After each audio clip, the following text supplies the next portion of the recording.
conversa, que começa agora às 19 horas, novos modelos de cuidado. Eu vou estar moderando a roda de conversa, que vai se estender até às 20h30.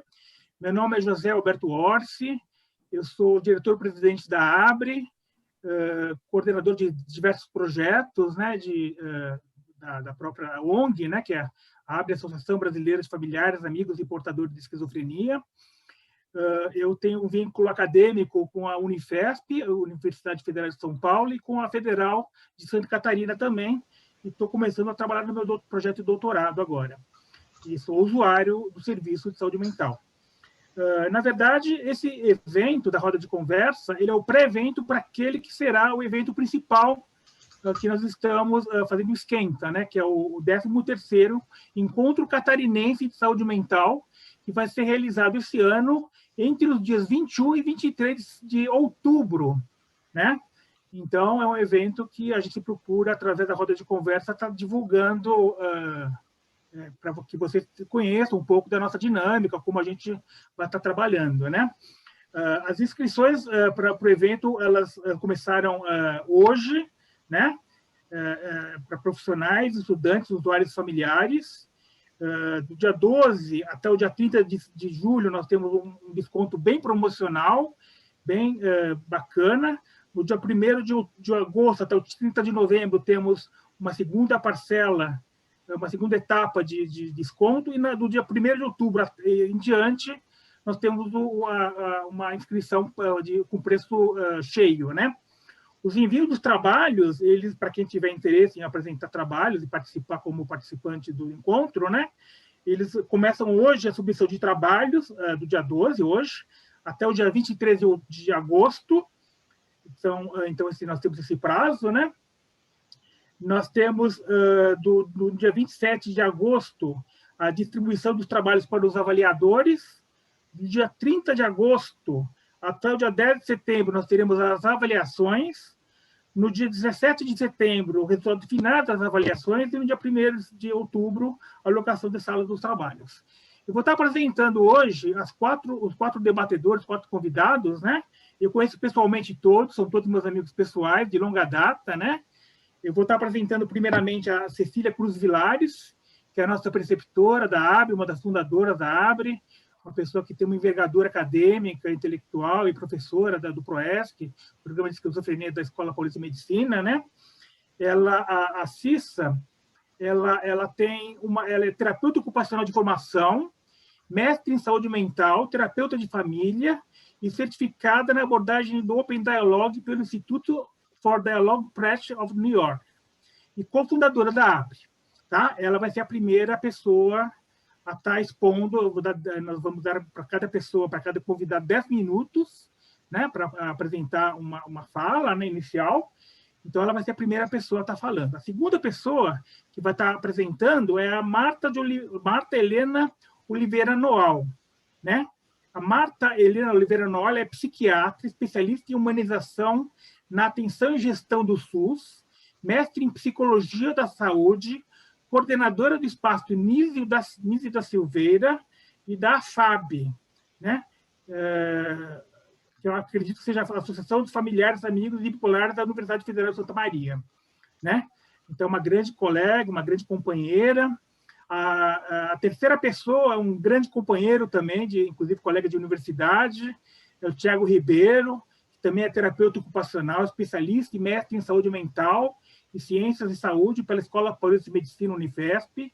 Ele é membro fundador da equipe organizadora da Rede Recovery Brasil e coordenador técnico do Centro Integrado de Saúde do Centro Universitário Unamérica, em Foz do Iguaçu. E, por fim, nós temos a Júlia Santa Clara, que também é outra grande amiga, já trabalhamos juntos em muitos momentos, né?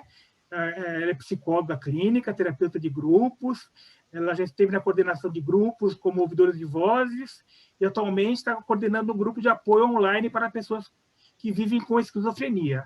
Atualmente, a Júlia é mestranda em psicologia pela USP Ribeirão Preto, tá bom? Então, eu fiz a apresentação em menos tempo do que eu imaginava, melhor, nós vamos ter mais tempo para cada um de poder falar, né? Apresentar, mais tempo para interação com a plateia. Espero que seja um momento de muita riqueza, de debate. E vou passar a palavra, então, para a Cissa Cruz Vilares, minha grande amiga e companheira, para começar os seus 10 minutos, falar um pouquinho sobre esse tema, né, que é os novos modelos de cuidado. Muito obrigado, Cissa. A palavra é sua. Bom, em primeiro lugar, boa noite, Zé, boa noite a todos e todas as pessoas presentes. Antes de mais nada, quero dizer que é uma alegria estar aqui entre amigos, né? Acho que, como o Zé colocou, acho que a gente se sente num ambiente de acolhimento. E eu trago essa palavra porque eu sinto que esses novos, o que a gente está aqui trazendo como novos modelos de cuidado, é algo que está baseado em alguns princípios muito simples, muito simples, e que não são nenhuma novidade, né? Mas que talvez tenham ficado um pouco em segundo plano.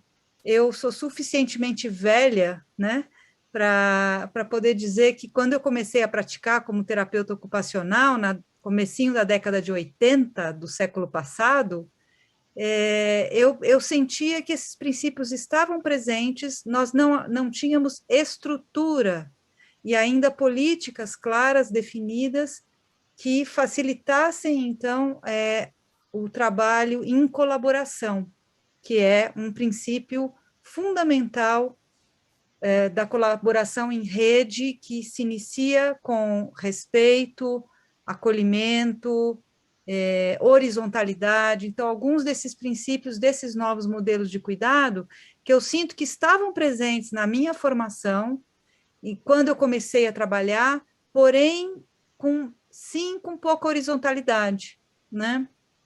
Ainda num modelo bastante calcado, não, na época não em diagnósticos, não trabalhávamos com isso, não trabalhávamos com esse diagnóstico, nem existiam, o DSM nem existia na época da maneira como ele passou a existir na nossa vida, porém, convidávamos pouco a horizontalidade, convidava-se pouco a formação de rede. Então, quero dizer com isso que são princípios que eu sinto que estão sendo resgatados, né, e trabalhados dentro de uma abordagem que hoje valoriza, sobretudo, esse respeito ao ser humano com a sua autoridade, com a autoridade da experiência vivida, né, e não como alguém doente, defeituoso, deficiente, deficitário, que seja menos. Essa é uma diferença importante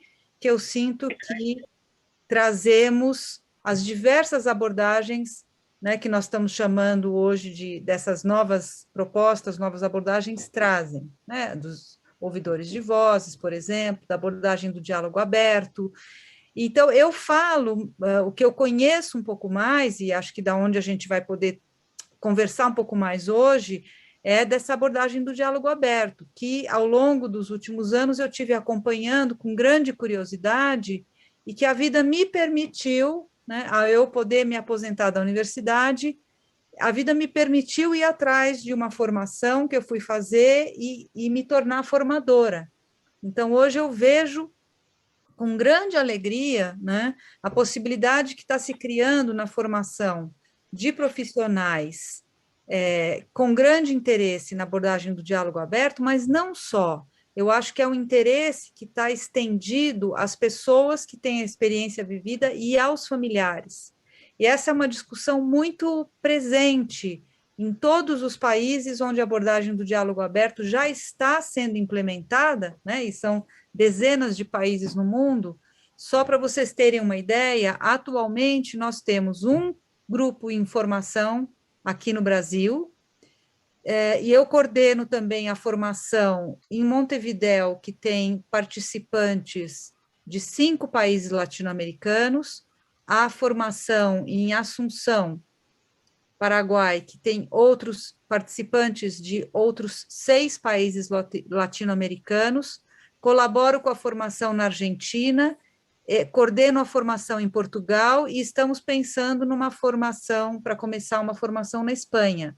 Então, nós temos nesse momento a formação de uma rede latino-americana que já integra mais de 100 pessoas atualmente em formação, com grande possibilidade de expansão, porque tem um curso no México também. E isso fala, né, de um interesse crescente nessa maneira de trabalhar, que vem justamente da possibilidade da gente deixar de se sentir o centro da atenção para ir trabalhar com as pessoas, conformando equipe sempre, a partir de uma postura de ouvir com respeito, de ir até onde essas pessoas estão, construir juntos os caminhos para as possíveis tomadas de decisão com relação à construção de um caminho para o que a gente poderia pensar que seria um processo de tratamento, respeitando o tempo, respeitando, de alguma maneira, a possibilidade de cada pessoa, aonde ela está. Então, esses princípios que embasam o diálogo aberto, da flexibilidade, da escuta, do respeito, do trabalho em rede, da continuidade psicológica, da dialogia e, sobretudo, da tolerância à incerteza, eu diria que não são princípios, não são novidade como princípios, né? Porém, eles colocados em prática com pessoas que, de alguma maneira, se preparam para isso, ou seja, não a partir de uma iniciativa individual, isso ganha força, e é por isso que eu vejo com tanta esperança esse movimento renascendo de pessoas se formando para trabalhar e chamando. Recentemente nós tivemos uma semana de encontro, que foi um encontro internacional, e cujo tema principal, o eixo principal do encontro, além de falar em investigação, de práticas atuais, etc., de construção de evidências, né, foi qual é, de fato, o lugar que nós estamos dando no sentido das oportunidades para as pessoas com experiência vivida de serem protagonistas nessa maneira de trabalhar. Então, acho que esse é um ponto, para mim, crucial, né? Para a gente, de fato, poder dizer, nós estamos fazendo algo que é, de fato, diferente daquilo que fazíamos há 40 anos atrás, né? Então, eu sinto que esse é um caminho que eu tenho trilhado. Eu tenho tido a felicidade de poder trabalhar com pessoas que já vinham de um grande investimento, né, em práticas variadas na saúde mental, essas práticas em rede, práticas colaborativas, práticas dialógicas, pessoas com formação em terapia comunitária, gente com formação em variadas abordagens em grupo, que de alguma maneira tem um interesse em aprofundar o conhecimento do que é a postura dialógica que orienta a prática do diálogo aberto. Então, eu não vou me aprofundar nesse momento, mas eu acho que a gente pode voltar, se houver interesse, para abrir um pouco mais essa questão do que consiste isso, né? Eu acho que era apenas um pontapé nessa conversa, e, Zé, não quero também passar do meu tempo, e quero a gente poder, pouco a pouco, ir escutando todo mundo que está aqui para falar, para pensar onde é que nos encontramos nisso, né? E quais são os desafios que nós temos para implementar práticas a partir desses princípios que eu vejo como tão centrais para isso que nós estamos chamando de novas, e vou botar aspas nesses novas, tá? Obrigado, Cissa. Eu conheço o percurso da Cissa profissional e acadêmico já de muitos anos, né? E ela nem mencionou, mas ela é a pessoa que foi a primeira pessoa capacitada e habilitada para dar o treinamento aqui na América Latina, né? Da abordagem Open Dialogue, né? Com o finlandês lá, o Jaakko, né? Então, é muito bacana essa menção que ela fez da horizontalidade, do protagonismo, do construir juntos, né? Eu, enquanto usuário, eu me sinto muito feliz de estar fazendo parte desse movimento, né? Nós que somos membros todos da Rede Recovery Brasil, que depois o Thiago pode falar um pouquinho sobre isso, né? Mas é só para dar esse preâmbulo. Muito obrigado, Cícero, muito bacana. Eu vou passar a palavra Obrigada, então, doutora Marta, ela não gosta que eu chame ela de doutora, né? Mas ela é psiquiatra, Marta Helena. Então, eu passo a palavra para você e você fica à vontade para expor fazer a sua fala, tá bom? Muito obrigado. Eu queria agradecer ao convite de estar aqui, também muito pela alegria de estar entre pares, e não são pares só afetivos, mas são pares que de longa data falam a mesma língua e trabalham as ações diversas, mas com uma premissa muito semelhante do que eu faço, então é muito legal, assim, é muito prazeroso estar aqui com vocês hoje. Mas tem um motivo especial que eu acho mais significativo eu estar falando hoje, que eu achei muito interessante, que nós estamos, então, no pré-encontro do 13º Encontro Catarinense. E em 8 encontros, 8 edições, o Denisário, o Sérgio, que são ex-presidentes da FAB, da associação que eu ajudei a fundar há 24 anos atrás, eles participavam. O Encontro Catarinense era, assim, a agenda anual, né? Sempre que possível, um deles ou os dois juntos estavam. Então, para mim, uma alegria muito grande eu estar hoje aqui, já que o evento não é presencial, né? Eles adoravam tirar foto na universidade, lá nas dependências, assim, da UFSC, super felizes, assim, com o protagonismo deles, né? Eles iam sozinhos, se viravam lá e eram eles que representavam a FAB. E hoje eu que estou aqui representando o nosso projeto. E, Cissa, eu vou na mesma linha que tu, exatamente na mesma, assim, porque quando parei para pensar no mesmo sentido em relação a novo e antigo, né? Claro que tu estás falando de um projeto, eu depois vou falar um pouco de algo mais novo no final da minha colocação, mas quando eu tomei pé, assim, do título da mesa, da roda que a gente ia participar, novos modelos de cuidado, eu fiquei pensando que hoje em dia o termo novo está muito relativo, né? Na política partidária, o que se diz novo é absolutamente retrógrado. Nas políticas de saúde mental, quem se arvora a falar sobre novas diretrizes e novas posturas, está defendendo hospitais de longa permanência, está defendendo serviços retrógrados do século retrasado. Então, acho bem interessante a gente parar para pensar o que realmente é novo, né? E aí eu elenquei algumas questões aqui para a gente lembrar, até porque é um evento acadêmico, num grupo de estudos, então, poder repassar um pouco do que para mim é novo, né? Para mim, novo é a gente poder revisitar a experiência da reforma psiquiátrica italiana, que tem aí 43 anos, né, da lei, pelo menos da lei 180, lá de 1978, para mim é muito novo, né, e se algum aluno daqui quisesse atualizar em saúde mental, eu recomendaria poder estudar a fundo, né, Basaglia, Ernesto Venturini, Saraceno, Franco Rotelli, sabe? Todos os textos sérios, todos os livros que eles produziram que estão aí à nossa disposição para a gente ler. Para mim isso é novo,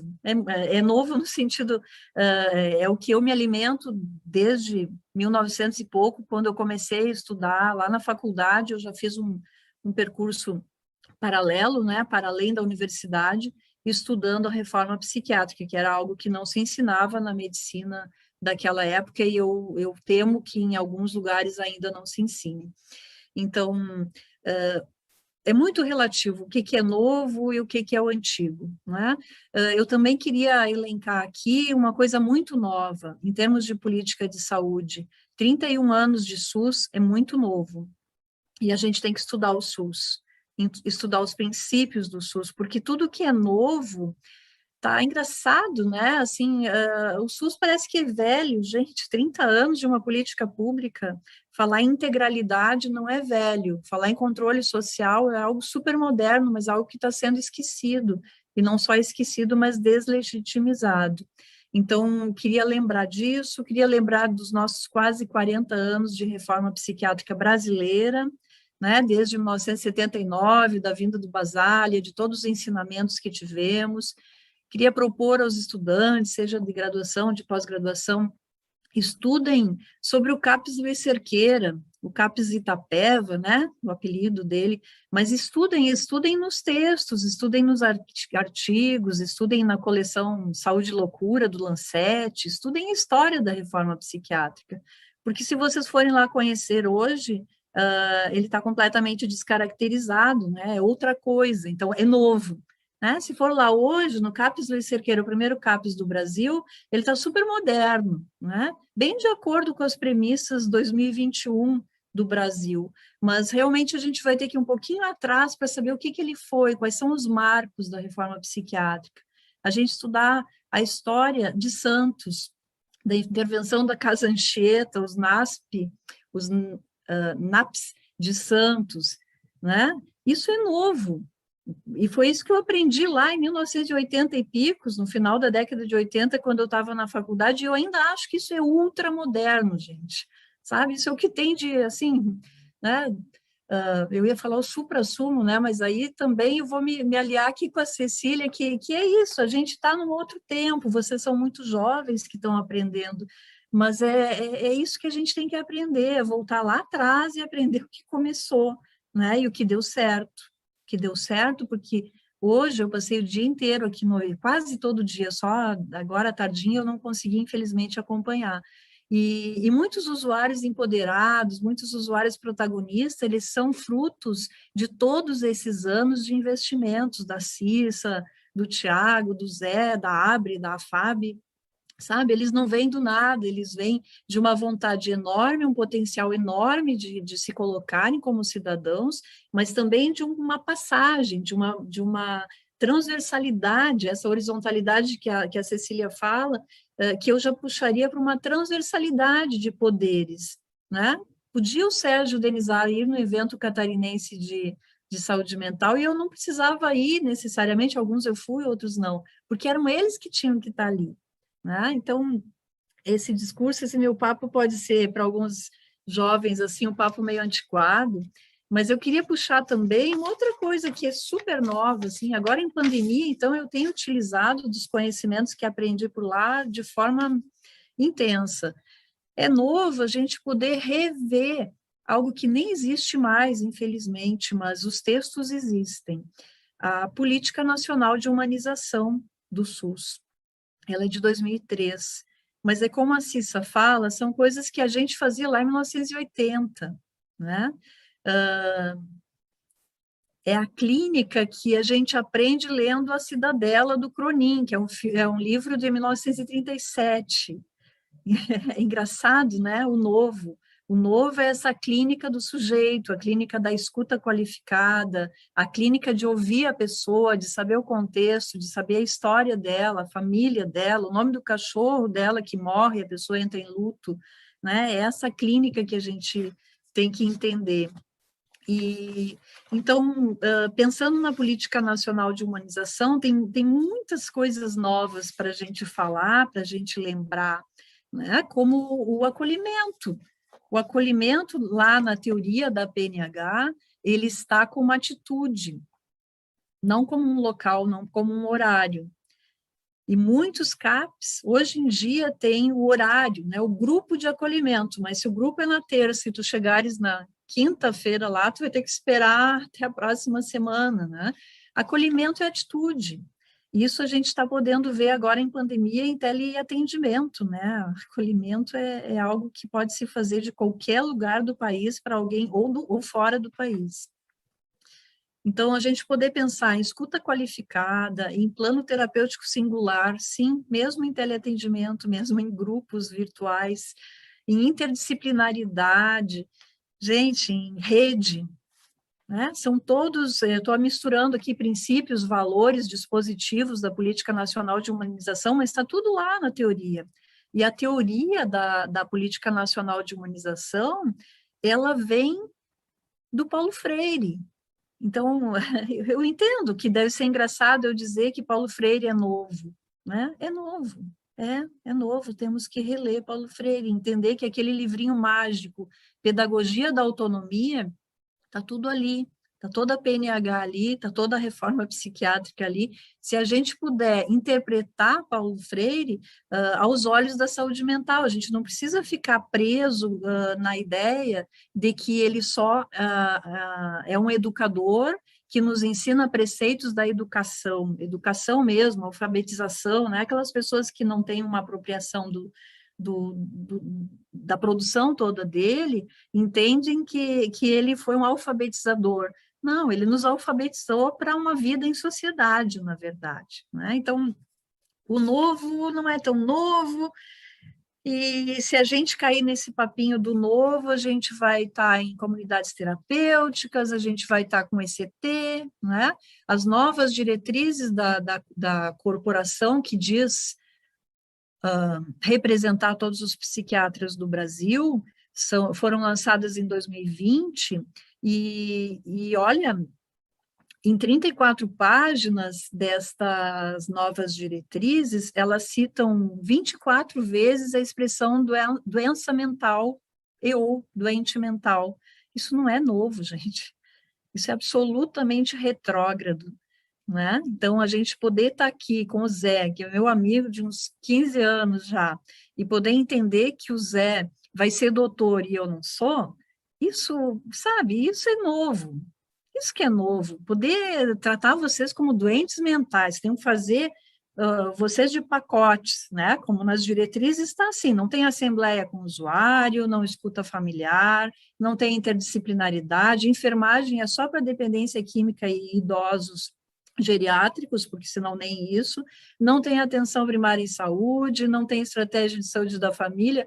Puxa, gente, dizer que isso foi lançado em 2020, né? Não tem nem referências bibliográficas condizentes com o texto, porque citam coisas que não estão no texto, há uma deselegância de citar Saraceno, que é totalmente contrária a tudo que eles se referenciam. Então, isso é muito velho, mas se diz novo, né?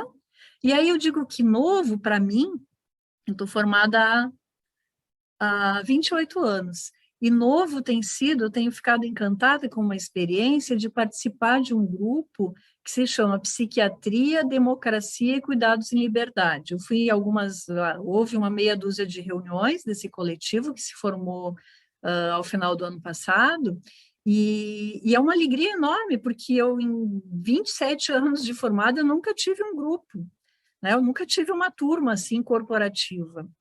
E agora eu estou encontrando uma turma corporativa, isso é bom, né?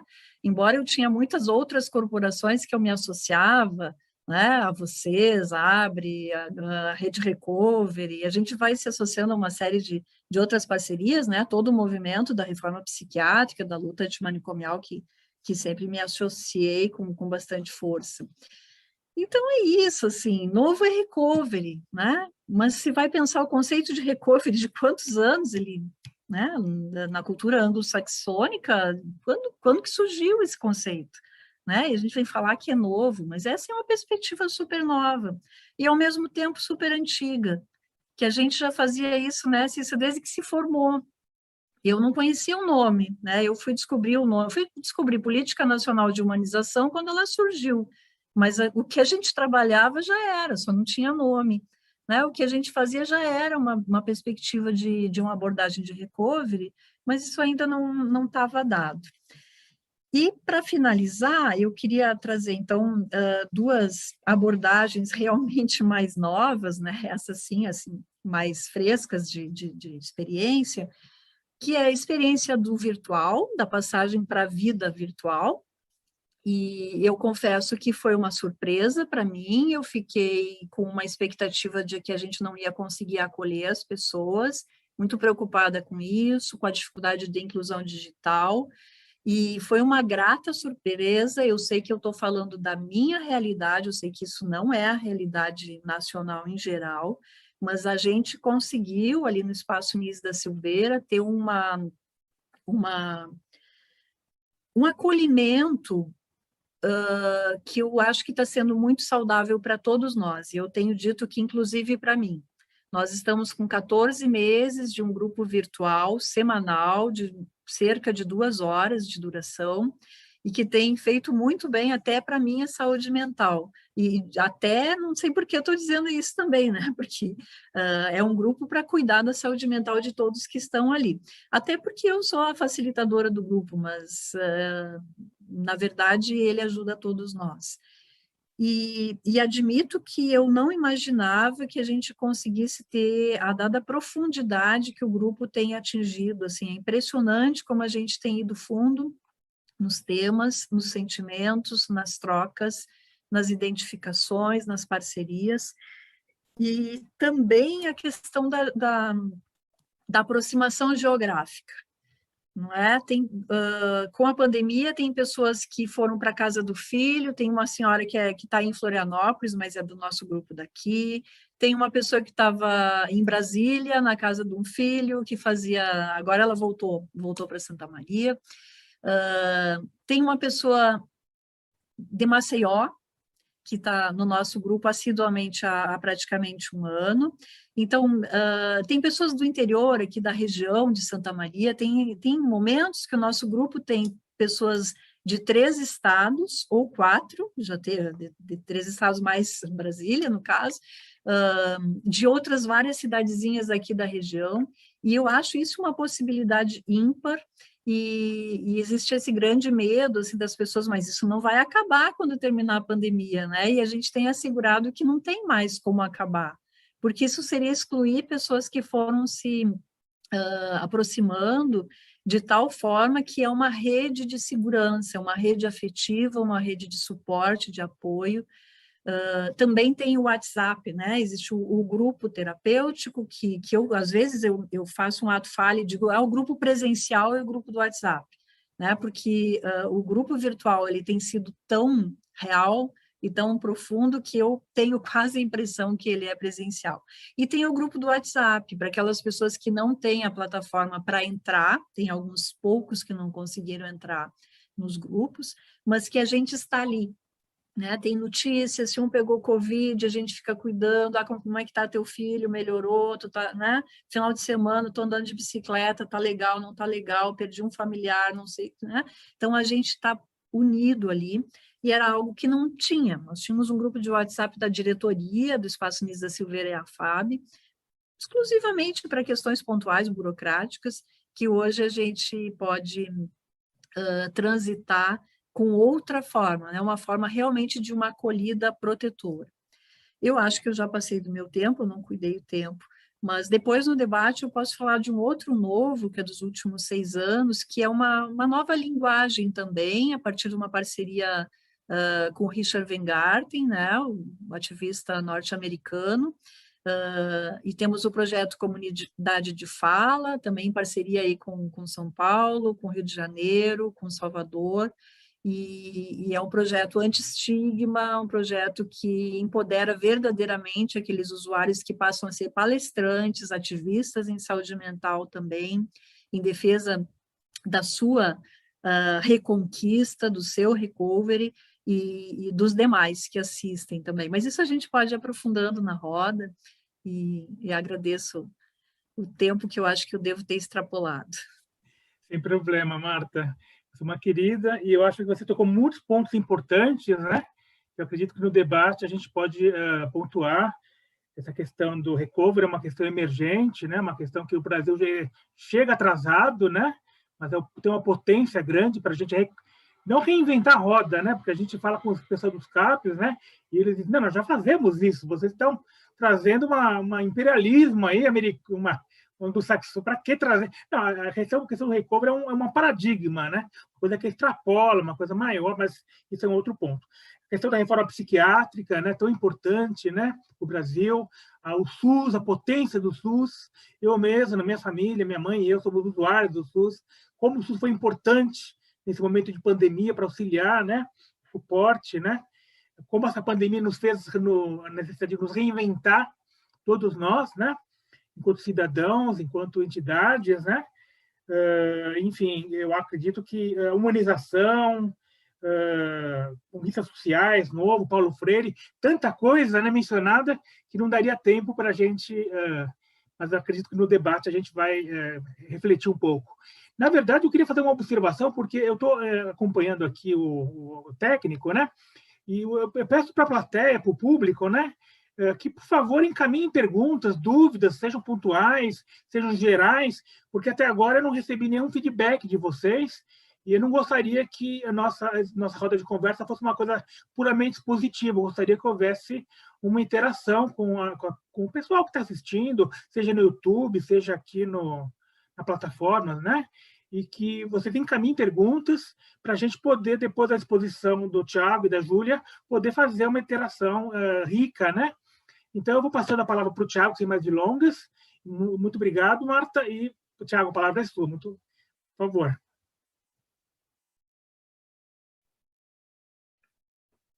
Bom, pessoal, boa noite. Também agradeço, Zé, pelo convite, a todos também da organização do evento. Também fico muito feliz aí de estar com grandes colegas, amigas, amigos que, né, juntos a gente vem trabalhando em parceria, a gente vem pensando, né, alguns caminhos aí, conversam, né, muito nisso que a gente está hoje aqui, né, conversando e trazendo para vocês, né. Eu vou aproveitar, Zé, também acabar me colocando brevemente aqui a minha, né, como que a minha trajetória, assim, eu sou terapeuta ocupacional e a minha formação, desde quando eu, né, comecei, sempre me instigou muito esse contexto da saúde mental, né, estar com as pessoas, e é interessante que essa palavra, mesmo cuidado, é algo que sempre me despertou, né, um interesse, até desde a escolha, né, da formação. Pensando no título, eu também tive essa questão, né, fiquei pensando, olhando para ela, assim, novos modelos de cuidado, né, realmente o novo, eu acho que eu trago muito, né, reitero a palavra de vocês, da Cis, a Marta, eu vejo que esse novo, para mim, ele traz muito uma questão da gente pensar mais ampliado, sair de alguns enquadramentos, e talvez nesse sentido, esse novo, ele pode trazer essa perspectiva de sair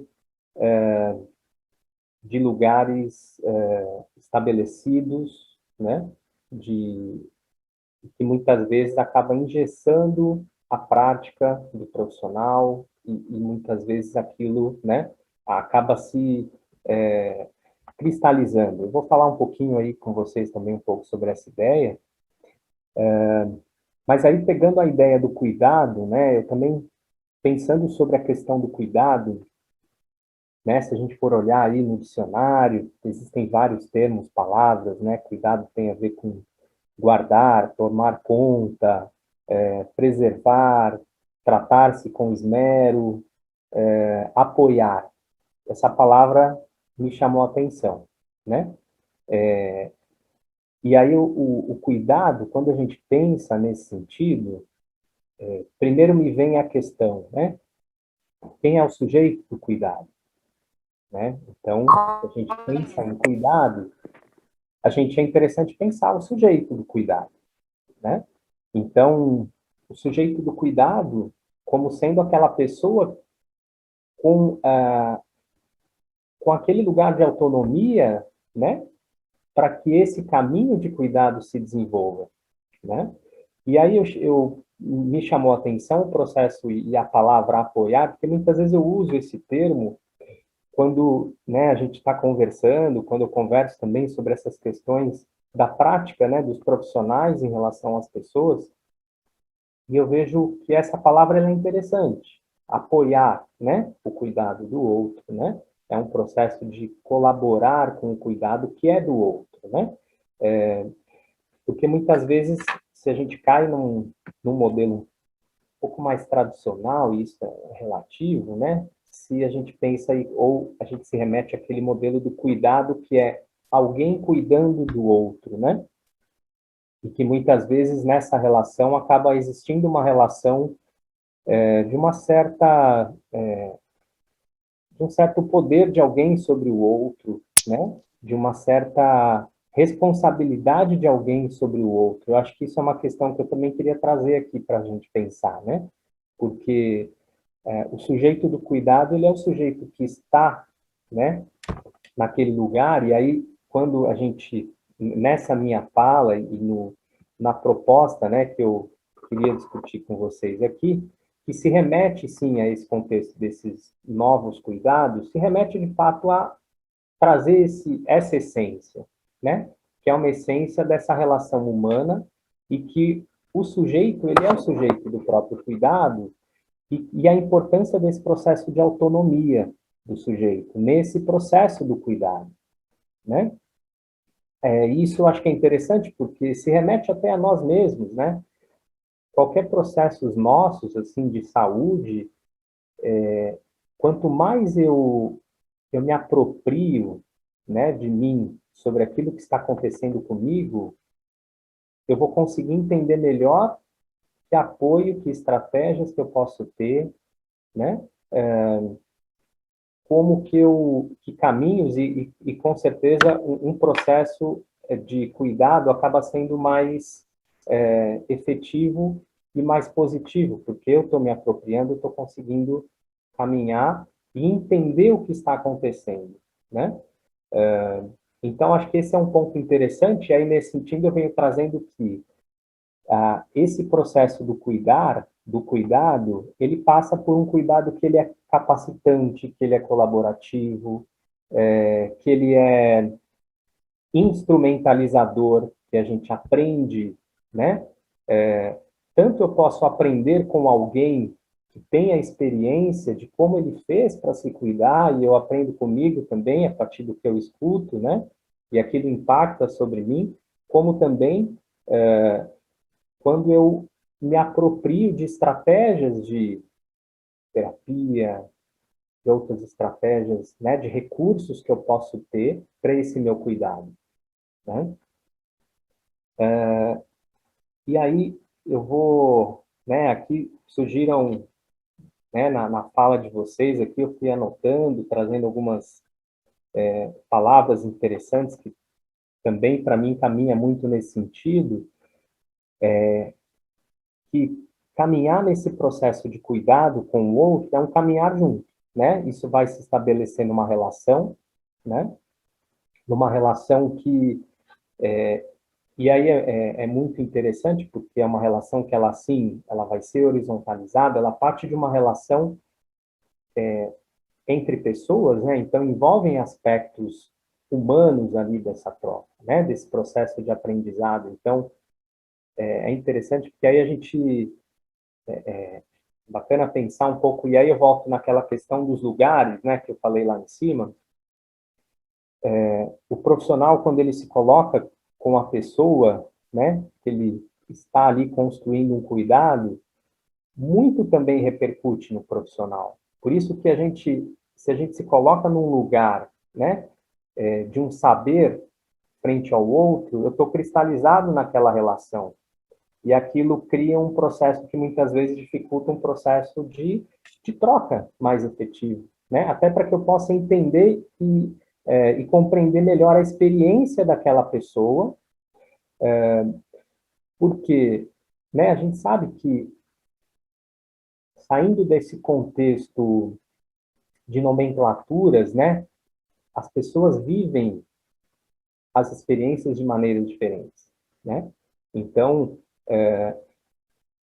eu apoiar um cuidado para alguém, eu preciso entender a experiência que aquela pessoa tem daquela vivência que ela tem. E aí, a partir disso, eu consigo também colaborar com ela sem me remeter a uma visão estancada, né?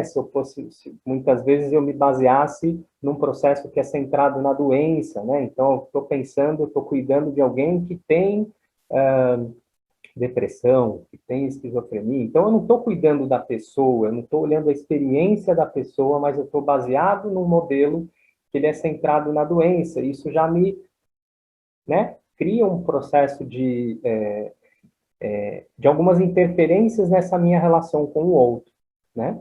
Então, e aí, concordo e trago muito isso também, essa questão que a Marta fala do Paulo Freire. Então, o cuidado, ele é um cuidado para a autonomia, né? E ele gera, e a ideia, e o que eu penso, quanto que isso é importante, né? Quando eu falei do processo de empoderamento, de capacitante, né? De ser algo que é capacitante. Então, essa postura, ela é fundamental, né? Eu vejo que ele tem um potencial bastante grande nesse contexto dessa relação, que é uma relação que envolve um respeito, como vocês colocaram, né? Envolve, e aí vou trazer uma palavra que a Marta trouxe aqui, atitude, né?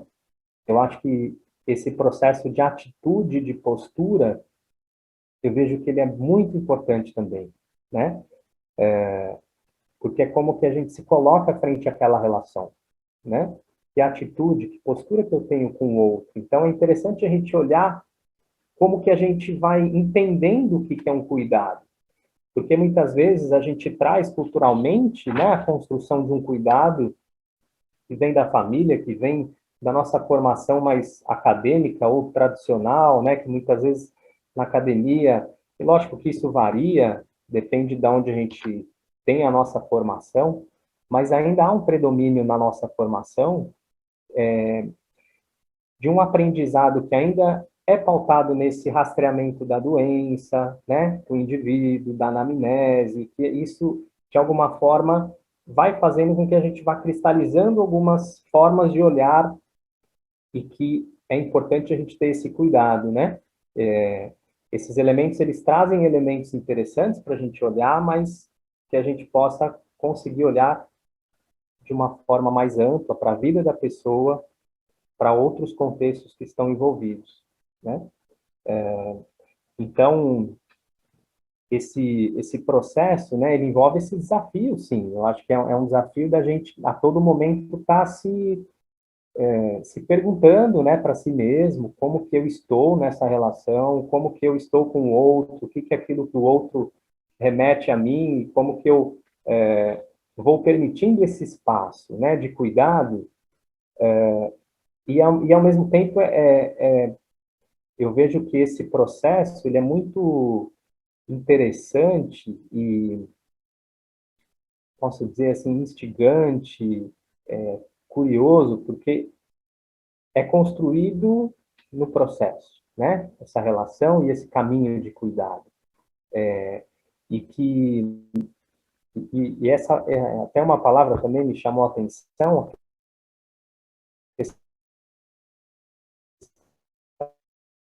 então, que nessas relações, essa possibilidade nesse processo de cuidar, ele envolva um elemento que é essa possibilidade de criar caminho, né? Criar estratégias de cuidado, e a gente está aberto para isso, né? Trazendo, então, já algumas referências, né? Então, até como foi colocado esse processo do recovery, é muito interessante, porque pensar recovery, né? O recovery, ele é um processo pessoal, né? No processo no qual a pessoa vivencia um caminho de aprendizado, né? De autocuidado, e é um caminho que a pessoa vai construindo uma série de processos internos de fortalecimento, né? Para a vida, né? E consegue se ver enquanto uma pessoa saindo daquele lugar de doente, mas como um sujeito ativo, um sujeito potente na sociedade, com participação para a sociedade, né?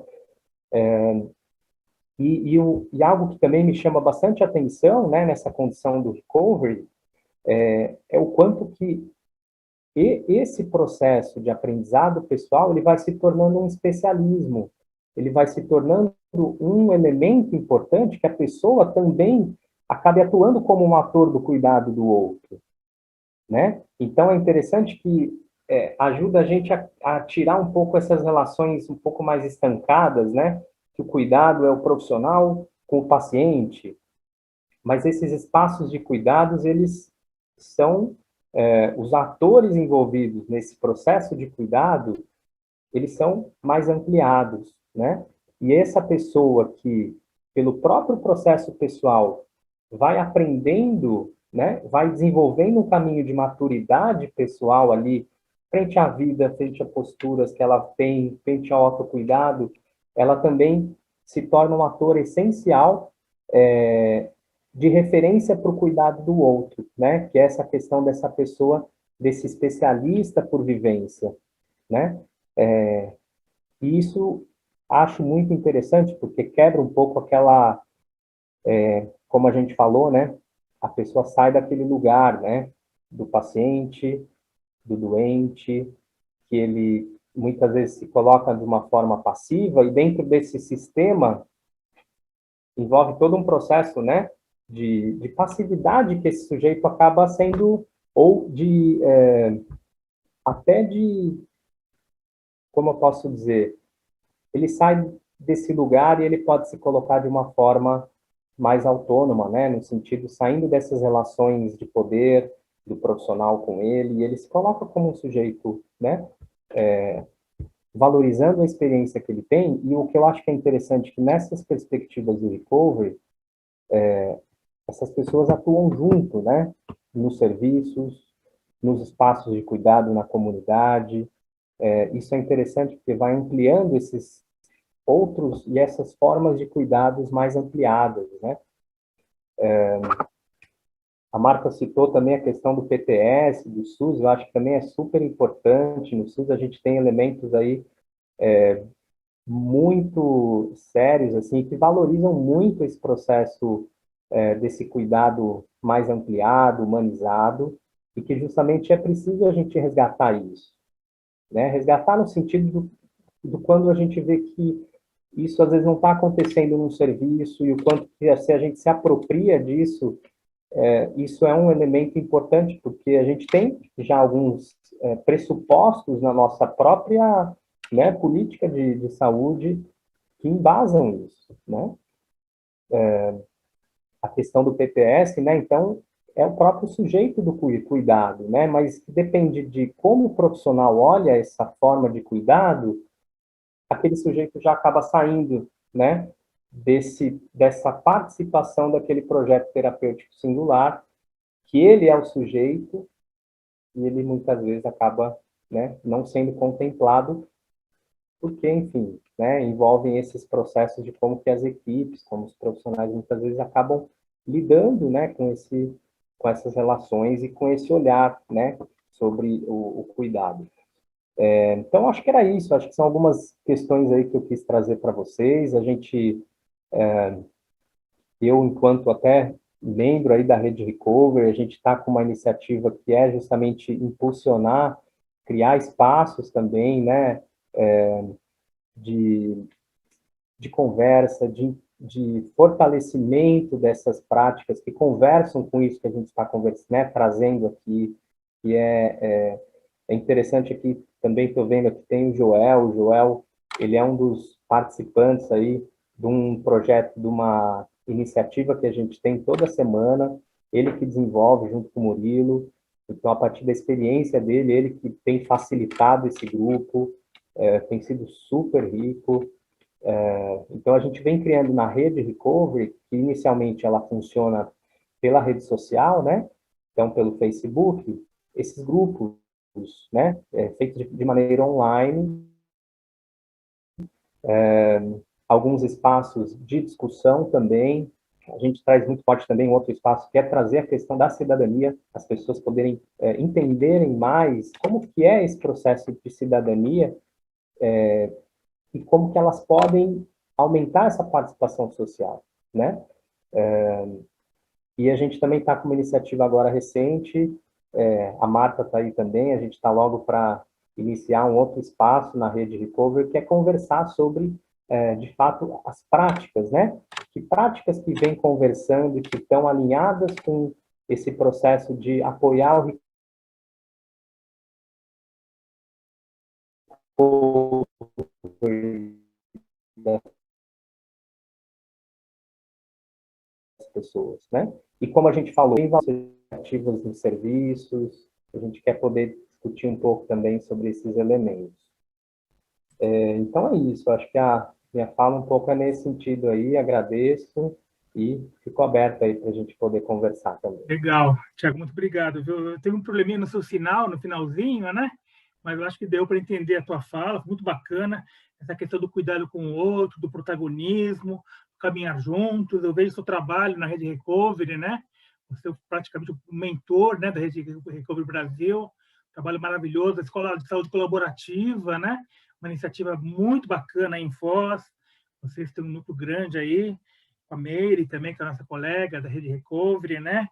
Essa coisa de construir juntos. A gente está com pouco tempo, na verdade, temos poucas perguntas, na verdade, né? Então, não estou muito, até que estamos em tempo, né? Mas eu não vou ficar me perdendo aqui com digressões. Vou passar direto a palavra para a Júlia e depois a gente procura ver como é que a gente interage. Por enquanto, só tem uma manifestação do público, né? Uma pergunta para a Marta. Mas eu vou passar a pergunta para a Júlia e depois a gente retoma. Muito obrigado, Tiago. A palavra é sua, Júlia. Vamos lá, boa noite. Primeiro, queria agradecer também o convite da organização. Fiquei muito feliz em poder compor aqui essa roda de conversa. Fiquei muito feliz também quando eu vi pessoas conhecidas que já nos encontramos aí em outros momentos, já conversamos sobre esses novos modelos de cuidado. E fiquei com esse novo aí na cabeça, né, que vocês trouxeram aí para começar as nossas reflexões. Talvez porque eu vejo vocês falando e fico pensando, muito provavelmente eu sou a mais nova aí, enfim, nesses debates sobre a saúde mental. Tiago falou que ele começou a trajetória dele, né, depois da formação aí, começou o caminho direto na saúde mental, e eu também venho aí de um percurso das práticas coletivas, até durante a minha graduação, sempre me interessei bastante por práticas coletivas, e tenho alguma experiência aí no Sistema Único de Saúde, de assistência social, né, em projetos que trabalharam com pessoas em situação de rua, e atualmente desenvolvo esse grupo de apoio, né, então sou facilitadora de um grupo de apoio que começou como um grupo para ouvidores de vozes, né? Então, no começo, a gente estava conversando aqui um pouquinho antes de começar, e o José me perguntou, você está como coordenadora de um grupo de ouvidores de vozes? E aí, durante as falas de vocês, né, pensando aí nessas perspectivas de cuidado, eu lembro que a minha resposta para o Zé foi, nossa, esse grupo já mudou tanto, agora não é mais um grupo de ouvidores de vozes, né? Então, eu queria, acho que, compartilhar um pouquinho dessa experiência também, de forma breve, pensando nesses princípios dos novos modelos de cuidado em saúde mental, né?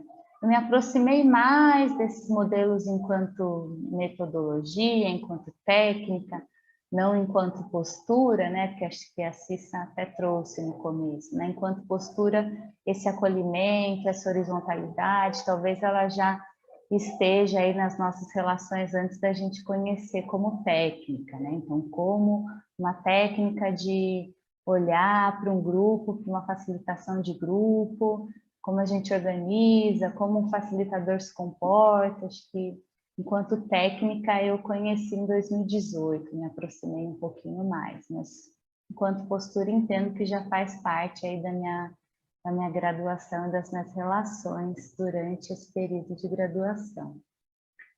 E esse grupo começou na pandemia, né? Eu já tinha organizado um grupo de ouvidores de vozes em unidade de saúde, pensando muito nessa perspectiva do cuidado coletivo, então, nas experiências de vida, nos especialistas por experiência, né? Por ter trocas ali com muitos profissionais e usuários de serviços de saúde. Inicialmente, até esse grupo que eu desenvolvi na unidade de saúde, ele começou com o interesse de uma pessoa que tinha experiência ali com as vozes e havia recebido um diagnóstico de esquizofrenia, né? E ela ficou curiosa para saber o que era isso e por que esse diagnóstico acompanhava ela, né? O que os psiquiatras queriam dizer quando diziam que ela tinha esquizofrenia, e ela ali querendo entender um pouco sobre receber esse diagnóstico, né, e ter que fazer o uso da medicação e estar ali acompanhada daquelas vozes. A gente foi juntas em um evento que aconteceu, onde a gente conheceu a comunidade de fala.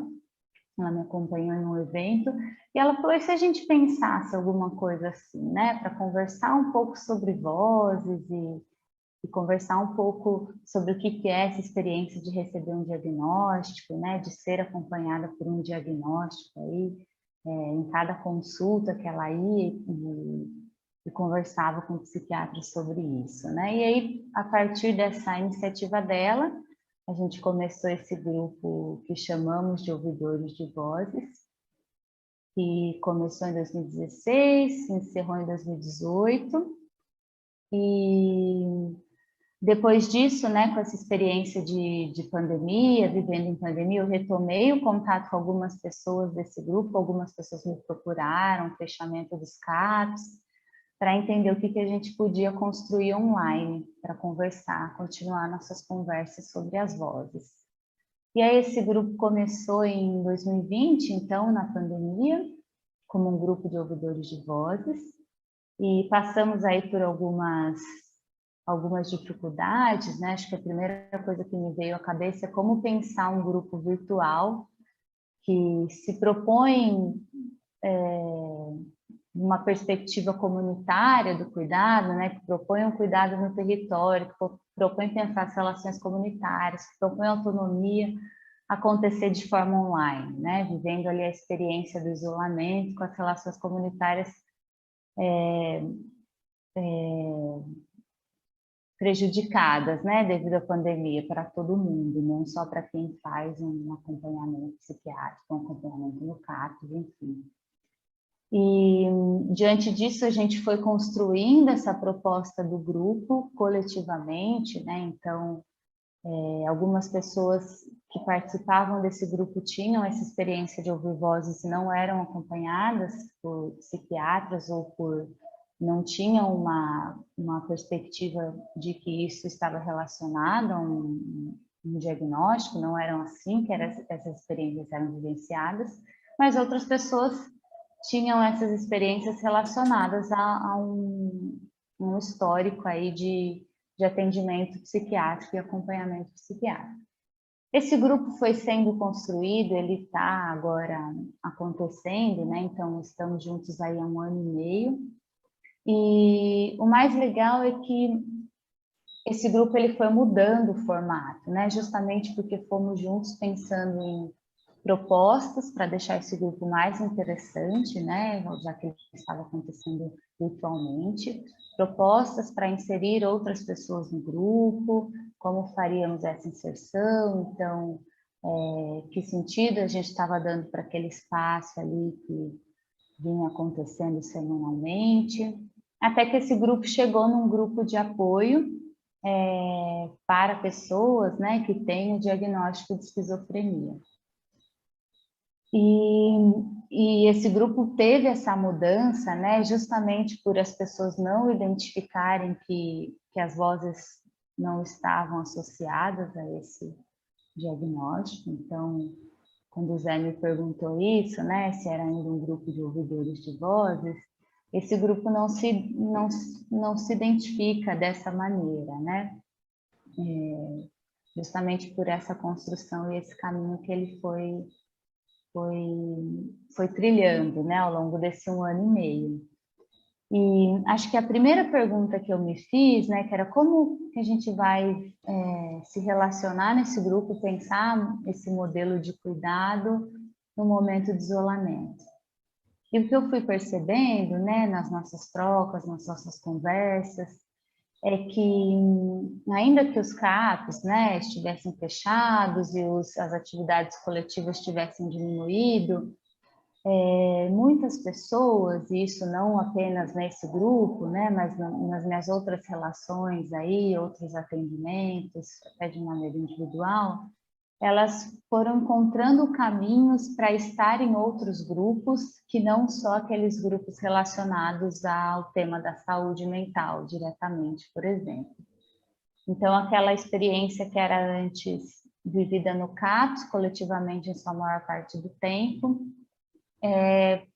foi ampliada, né? Pode ser ampliada para curso de horta, por exemplo, então grupos com pessoas que desenham, conversas com pessoas que têm afinidade, por exemplo, para falar sobre tecnologia, e temas diversos que não estivessem só relacionados à experiência com o diagnóstico, por exemplo. Então, acho que isso foi uma primeira surpresa, assim, desse grupo e das nossas trocas e do período de isolamento, que inicialmente era uma preocupação, né, por um distanciamento dos CAPs e dos serviços de saúde e aí dessas relações que eu chamei de relações comunitárias. E acho que uma outra coisa que me veio, assim, foi como esse grupo, mesmo caminhando para uma identificação, para um caráter mais de uma identificação com o diagnóstico, ele poderia ampliar esses sentidos da vida dessas pessoas, né, para outras possibilidades, que não só essas possibilidades relacionadas a essa identificação entre o grupo, né, com o diagnóstico de esquizofrenia. E daí, ampliando as nossas conversas para outros caminhos, né? Então, para conversas sobre filmes, para conversas sobre séries, para conversas sobre músicas, e para conversas que vão para além do sintoma e dessa classificação diagnóstica. Acho que esse é um ponto, assim, bem importante que tem me acompanhado, né? Então, como uma perspectiva, uma proposta que parte de uma categoria diagnóstica, que acho que o Tiago até falou um pouco sobre isso, pode ampliar as possibilidades de sentido e não fechar essas possibilidades, né? Para um sentido único. Acho que isso tem me acompanhado bastante, essa reflexão. Que eu até deixo aí para a gente conversar, né? E acho que uma outra reflexão que me veio um pouco, assim, com uma fala da Cissa, que eu não vou lembrar exatamente qual, mas quando ela estava falando, quando ela falou das redes, né? Então, de ampliar esse cuidado em rede. Acho que eu pensei, né? Como a gente consegue ampliar essa perspectiva de cuidado em rede, né? Principalmente para diálogos sei lá, na graduação, né, e com profissionais que historicamente têm essa formação muito associada a um modelo de cuidado individual, né. Então, a psicologia, né, fala que é minha formação, mas acho que a medicina, enfim, até terapia ocupacional, talvez, né, eu não sei dizer tanto, acho que o Tiago pode dizer melhor, mas de uma formação que é muito centrada nesse cuidado individual, não vou nem só dizer de um modelo biomédico, mas de um modelo individual mesmo, assim, né, de tentar ampliar essa perspectiva de conversar entre pares, inclusive nessa prática clínica que está fora do sistema único de saúde, como a gente convida para essa conversa outros profissionais para compor o trabalho, como a gente convida os familiares, né? Como a gente consegue pensar nessa outra perspectiva de cuidado mesmo. E acho que é isso, acho que o novo me veio muito assim, a Marta falou, né? O que é novo? E eu pensei também para quem que é novo, né? Acho que muita coisa aí já acontece há bastante tempo, mas eu ainda me deparo conversando com colegas, né, que se surpreendem com posturas que são simples, né, de perguntar isso, mas qual que é a sua experiência com isso que você tem vivido, né? E a pessoa pode falar, mas esquizofrenia é esquizofrenia, né? Para qualquer um, tá ali, tá dado em qualquer lugar, né? Então, acho que isso, para algumas pessoas, é muito novo, né? E até para algumas pessoas que vêm buscar um atendimento. E quando você se coloca numa postura de querer ouvir, de querer entender a experiência mesmo, a pessoa fala, nossa, mas vai por aí? Você quer saber isso mesmo, né? Então, tem muita novidade aí mesmo. E acho que talvez sempre vá ter, né? Novidade, assim, sempre será novo para alguém de alguma maneira. Mas é um pouco isso. Obrigado, Júlia. Eu acho que você tem um trabalho muito bonito, acompanho esse trabalho dos ouvidores de vozes. A gente, na Abre, nós tivemos o prazer de trazer o Paul Baker, né? Junto com o Senat, ele deu uma palestra, uma dinâmica, né? Um evento, junto com o Leonardo Bastos, né? Se não me engano, Bastos, né? Leonardo Duarte, isso. Leonardo Duarte, minha memória. Mas acho que era Duarte Bastos, você tem razão. Bom, não sei. E foi muito bacana, foi muito jóia. A Cisa estava voltando de Nova York, inclusive, ela fez uma conexão do aeroporto para o evento, foi uma maluquice. E eu acho que o novo está nessa experiência de ouvir vozes, sem que isso seja, de fato, um distúrbio psiquiátrico, psíquico. Eu acho que isso é novo, né? Que as pessoas admitam que a experiência de ouvir vozes é uma coisa que pode fazer parte do dia a dia, né? Enfim. Mas a gente está com pouco tempo, nós temos 20 minutos até, infelizmente a gente cuidou um pouquinho do tempo, né? Eu vou partir direto para as perguntas, temos algumas perguntinhas, né? Eu vou primeiro passar para Marta. Eu pediria que fosse bem breve para a gente poder deixar os últimos 10 minutos, temos só 10 minutos úteis, né? As perguntas, depois dos 10 últimos minutos, para a gente fazer um fechamento, né? Cada um com 2 minutos de fechamento, e infelizmente não temos muito tempo para as perguntas. Mas tem duas perguntas para a Marta, né? Que eu queria que fosse bem breve. A pandemia fez a população perceber a importância do SUS, salvando da distribuição por novas políticas? Voltamos a viver como há 20 anos atrás? Precisamos reinventar a reforma psiquiátrica brasileira? Essa é uma pergunta. E a segunda pergunta para a Marta: a pandemia fez perceber a importância do SUS, salvando das... Bom, foi repetido aqui. Essa é a pergunta, na verdade, Marta. Desculpe, foi 2 vezes que me passaram a mesma pergunta. É uma pergunta só.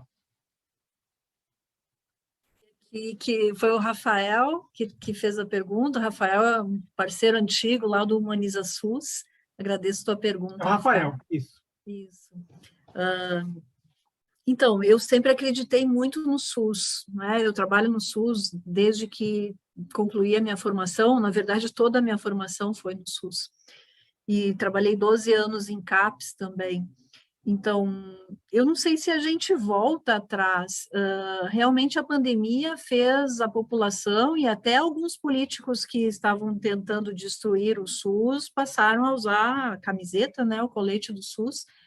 Então, eu acho que isso foi bem importante, porque existe um movimento no Brasil de manipulação das palavras, né? O SUS nunca foi valorizado como ele realmente merece, e a gente não tem nem a dimensão de quantas pessoas morreriam no Brasil, além das 532 milhões de pessoas, se não fosse o SUS. Então,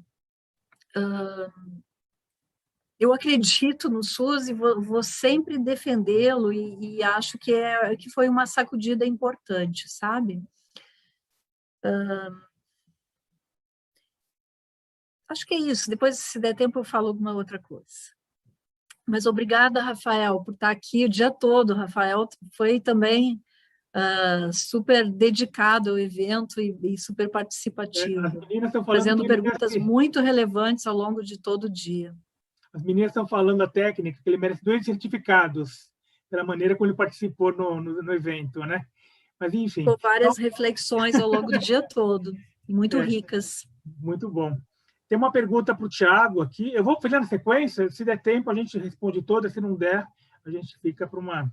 Enfim. Você acredita que algum dia os usuários de saúde mental alcançarão verdadeira autonomia em suas vidas, libertando-se dos estigmas sociais, trazendo uma nova perspectiva para o cuidado de si? Thiago, essa é a pergunta do Rafael também.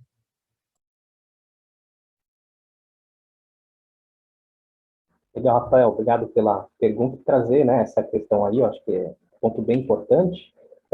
O que me vem aqui, Rafael, a pensar, assim, eu acho que, como a gente conversou aqui, eu acho que isso é um processo, acho que envolve algumas instâncias aí, mas o que eu queria ressaltar inicialmente é o processo pessoal. Eu acho que esse movimento, eu acho que hoje tem surgido inúmeros espaços aí que as pessoas possam começar a entender esse processo pessoal de autonomia como um processo de aprendizado e um caminho, né?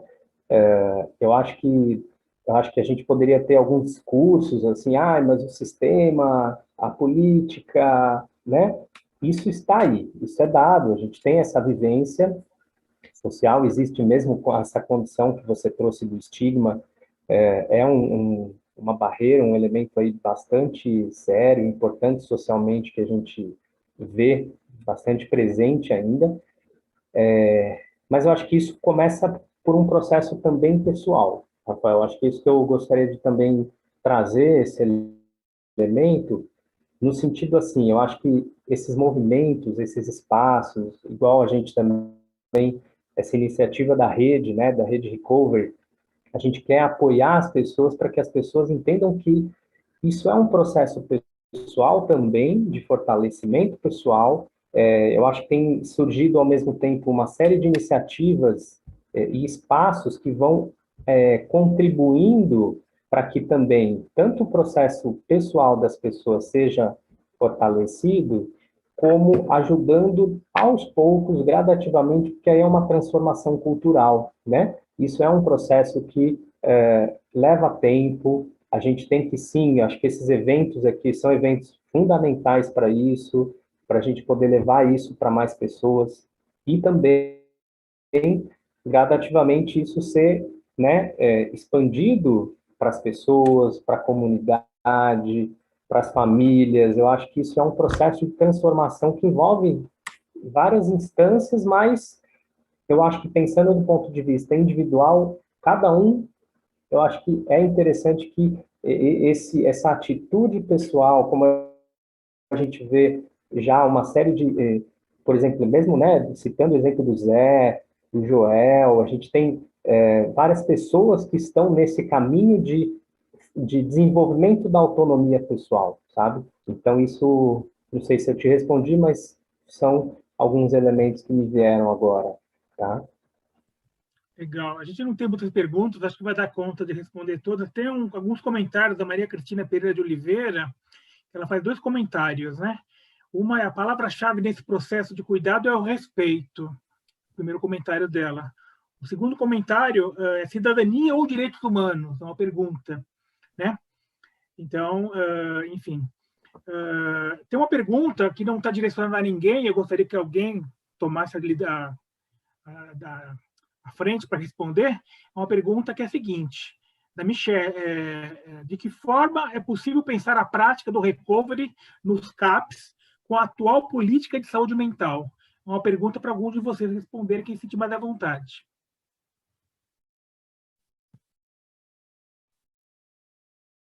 Cissa, você se sente mais à vontade? Olha, eu vou falar alguma coisa e acho que a gente pode ir se complementando. Eu tenho pensado muito nisso, porque dentro dessa possibilidade de formação das pessoas no certificado de diálogos abertos, abre-se esse caminho para, de fato, capacitar, vamos colocar essa palavra que eu não gosto muito, mas eu acho que ela cabe, pessoas com a experiência de recovery, né, para serem, de fato, reconhecidos como especialistas, né? E terem um lugar nesse processo. A gente tem discutido muito como fazer isso acontecer dentro, enfim, de um cenário não só das atuais políticas de saúde mental, mas também das restrições com relação a quem pode se certificar e o que vale um certificado, né? Então, como é que a gente faz para começar a abrir caminho para isso? Acho que o Tiago tem um caminho que ele já está trilhando, e nós, no Diálogo Aberto, também estamos querendo começar um curso, né, oferecer um curso para começar, de fato, a certificar essas pessoas e brigar para que isso seja reconhecido, né, como uma formação que dê a elas a possibilidade de, então, atuarem. Não sei, Tiago, queria te ouvir um pouco com relação à tua experiência também da Escola de Saúde Colaborativa e das possibilidades que a gente vai desenhando, né, sonhando, mas tentando trabalhar para que se tornem realidade. Então, acho que isso é importante, acho que esse processo de formação, né, de espaços que também, né, capacite, né, que gere uma condição das pessoas com experiência vivida atuarem enquanto equipe, junto com os profissionais. Acho que isso, o Recovery é interessante, porque ele vai ampliar essa perspectiva da prática enquanto serviços, né? Eu acho que eu tenho uma experiência que eu venho desenvolvendo um projeto que eu chamo de Escola de Saúde Colaborativa, e são atividades que a gente realiza sobre vários assuntos de saúde, e a gente procura incluir as pessoas com experiência vivida, dando a aula junto com os acadêmicos, junto com os professores, né? Então, são cursos sobre vários assuntos, então, por exemplo, de fisioterapia, falando sobre práticas alternativas e de yoga para pessoas com fibromialgia. E a gente, então, convida a pessoa que tem uma vivência, por exemplo, de fibromialgia, para participar enquanto, né, colaborador daquele processo de aprendizado junto com os outros. Então, assim, eu acho que esse é um exemplo, é um projeto que a gente está querendo trazer essa pessoa, né, esse ator da experiência vivida junto com o ator, né, que é, por exemplo, o estudante, o profissional de saúde, né? Isso a gente sente falta ainda nos serviços, isso ainda acontece muito de uma maneira, né, o usuário, ele ainda fica muito num lugar não tão ativo, né, desenvolvendo as atividades, né? E eu acho que criar iniciativas assim, que podem surgir nas universidades, em atividades de extensão, e nos próprios serviços, né, na medida como a Cissa falou também, os profissionais se apropriando, né, e se empoderando também nesse sentido, trazer mais essas pessoas para esse lugar, né, de um lugar mais protagonista junto com a equipe, né?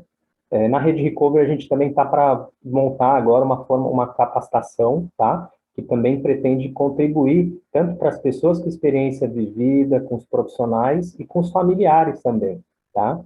Acho que também isso são alguns caminhos aí que a gente vem pensando. Legal, gente. A gente está com o tempo estourado mesmo. A comunidade de fala também tem feito essas tarefas, não é? A gente nota o quanto repercute muito mais do que uma palestra de um profissional. As pessoas com experiências vividas vão, e agora online, né? Agora vão na tela do computador, como antes íamos presencialmente, em muitas faculdades da área da saúde. Aqui, né, nós temos uma federal que tem todas as áreas da saúde mental.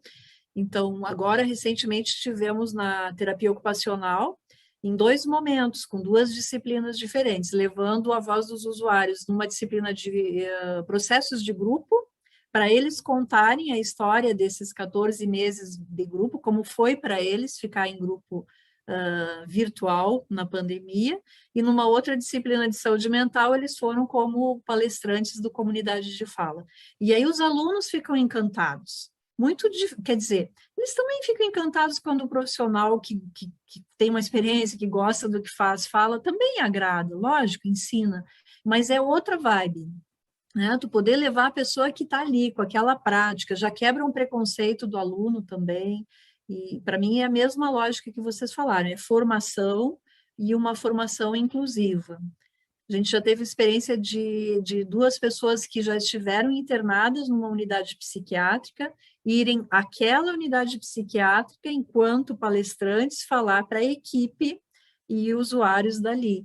E aí uma das pessoas falando sobre, quando eu estava vestida com aquele uniforme de saco de açúcar, né? E aí eu me senti assim, ou assado. Então, eu acho que não tem nada melhor para um profissional refletir sobre os seus processos de trabalho do que ele ouvir alguém absolutamente lúcido, adequadíssimo, né? Super estável na sua saúde mental, poder falar o quanto ela se sentia mal de estar vestida de saco de açúcar de um tamanho que era 5 vezes o tamanho dela, porque aí não tem instituição total, né? Não tem modelitos para miúdos, modelitos para pessoas maiores. Não, o saco de açúcar é igual para todo mundo. Então, acho que é o melhor jeito de sensibilizar. A Cissa fala que essa palavra capacitar, ela não gosta, né? Mas a gente sensibilizando, eu acho que já faz muito, né? Não temos a pretensão de capacitar, mas de tocar, assim, até desconfortar, inquietar, sabe? Tu ir para casa assim, meio, puxa, mas nunca tinha pensado nisso, né? Quando eu falo que eu não gosto de capacitar, eu não gosto pelo aspecto do capacitismo, né? Porque não é isso, mas é mais no sentido da gente, de alguma forma, reconhecer e certificar, né, a autoridade e o conhecimento que essas pessoas têm para que elas possam efetivamente, né, fazerem parte de corpo docente das formações que a gente quer organizar. Então, é nesse sentido, né? Como é que a gente vai achar esse caminho? Acho que estamos tateando, mas acho que tem um caminho a trilhar ainda, de fato. Legal, gente. Eu gostaria que a gente tivesse mais tempo, né? Como moderador, eu tenho que ser chato, né? A gente vai passar um pouquinho do tempo, mas a gente tem que enfim, tá sendo gravado, né? Um evento oficial do nosso encontro, né? Então, tem uma pergunta que não vai ser respondida, não vai dar tempo, do Rafael. Qual a importância das tecnologias, mídias alternativas e redes sociais para manter os vínculos e possibilitar a continuidade dos atendimentos durante a pandemia, ampliando possibilidade de diálogo? Rafael, como você conhece a Marta, vamos ver se, de repente, a Marta responde. Eu vou repassar para os palestrantes, de repente, eles se respondem de uma forma offline, né? Eu vou agora pedir para cada um de vocês, começando pela Cissa, 2 minutinhos de fechamento. Zé, Oi? você me permite Pois não, Walter. um toquezinho aqui? Claro. Eu fiquei...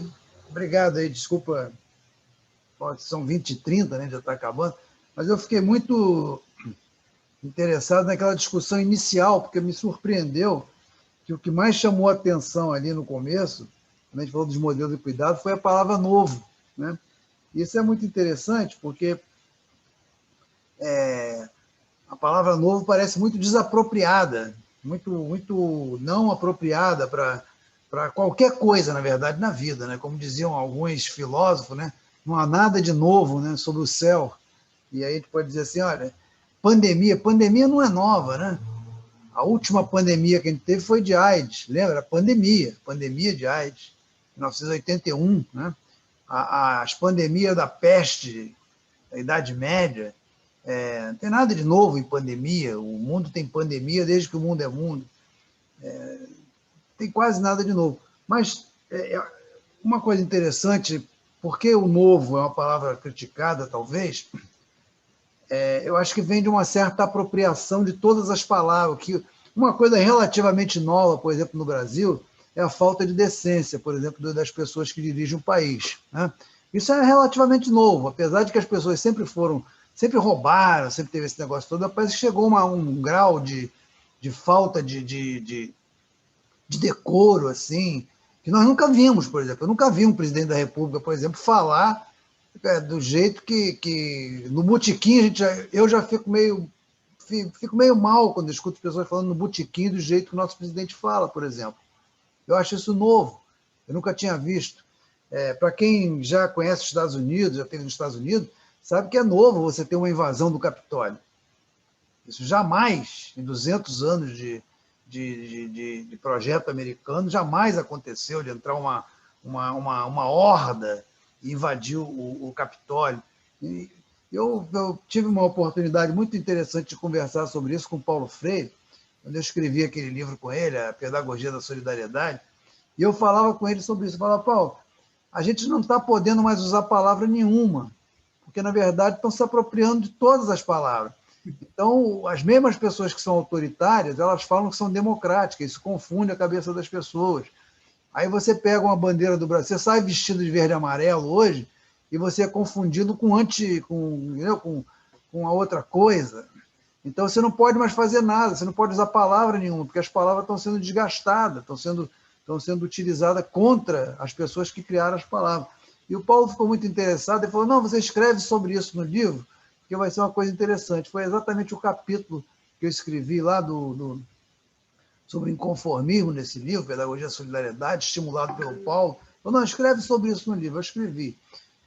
Mas eu acho que tem umas coisas interessantes, e foi uma decisão do nosso grupo de pesquisa o uso da palavra novo. Era isso que eu queria trazer, que não foi por acaso, não é uma certa ingenuidade, não.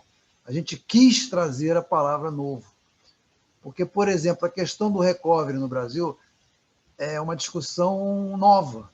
Eu tenho certeza até, eu estou aqui, nós já estamos numa alta hora da noite, aqui eu não sei se ainda tem gente na sala, mas se a gente olhar aqui e tiver gente, tem bastante gente até para o horário, é surpresa, eu imagino que tem algumas pessoas que não sabem direito o que é recovery nessa sala. Imagino que tem, inclusive, estudantes que eu conheço, que eu convidei para cá, coisa e tal, e não sabem. Então, o recovery, a gente pode falar assim, mas tudo que o recovery diz eu já fazia há muito tempo. Depende. A gente já tinha uma postura que é a base de toda postura humanitária, mas o recovery é uma perspectiva relativamente nova. Principalmente as novas orientações que o recovery está tomando no mundo, que não são mais, por exemplo, o recovery não é mais somente uma jornada pessoal. Hoje a discussão de recovery ultrapassou isso aí. O recovery é considerado um movimento social, é uma orientação coletiva. Ela mexe com as ideias de cidadania. A ideia de cidadania na saúde mental não tem nada de novo. A reforma psiquiátrica, antes de nascer, já discutia isso. Mas a prática da cidadania da saúde mental é ainda relativamente nova. Nós continuamos tendo mais de milhares de pessoas internadas em manicômios. Nós continuamos achando isso relativamente normal, nós, que eu digo assim, não eu, não acho, mas de uma maneira geral a sociedade como um todo acha isso relativamente normal. E é uma novidade, de certa forma, você pegar e ter práticas de recovery, porque você não tem uma estrutura que permita essas práticas. E as práticas de recovery não dependem apenas dos indivíduos, elas dependem de estrutura. Então, eu só queria trazer esse pitaquinho rápido, Zé, desculpa eu ter trazido, mas é que eu acho que fecha com chave de ouro, porque foi uma discussão no nosso grupo da palavra novo, e nós usamos, inclusive, no título, o título do próprio congresso que vai ter lá, né? As novas produções psicossociais novas, não sei o que lá, que é uma provocação que eu achei muito interessante, que bateu firme hoje no final do webinário aqui, eu achei ótimo, porque para poder, inclusive, trazer essa discussão. Que o novo não está, talvez, no fato de ser novo, porque não existe nada de novo sob o céu, mas a gente também está se defrontando com coisas que eu acho legal, até porque muita gente, alguém falou isso aí, né? Acho que a Júlia falou dela ser mais nova que todo mundo, que coisa e tal, mas também tem muita gente nova no campo, que eu acho legal também, não vim, porque dizer que as coisas são velhas, para mim, também traz uma certa desesperança.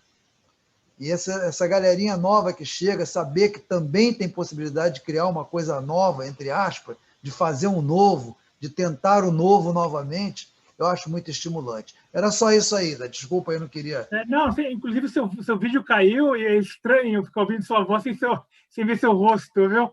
Só para dar uma observação. Eu estava aqui o tempo todo, só estava com as câmeras fechadas. A câmera fechou. Eu boto assim. Tá. Eu só quero dizer que eu agradeço essa tua fala, Walter, porque, de fato, eu acho que quando eu comecei falando, eu não queria dar um tom de desesperança, não, e muito menos de assim, não tem nada de novo. Acho que tem, né?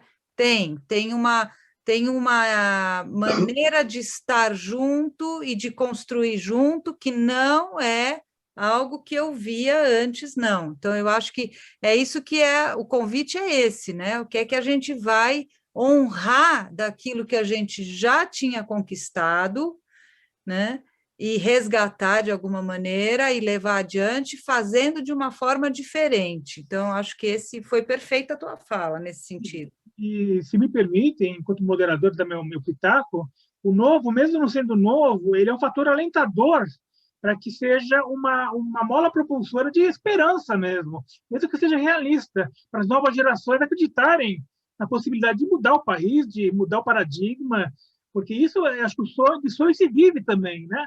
Acho que está faltando nesse país um pouco de sonho, um pouco de poesia, um pouco de parar de rotulações, de ódio, né?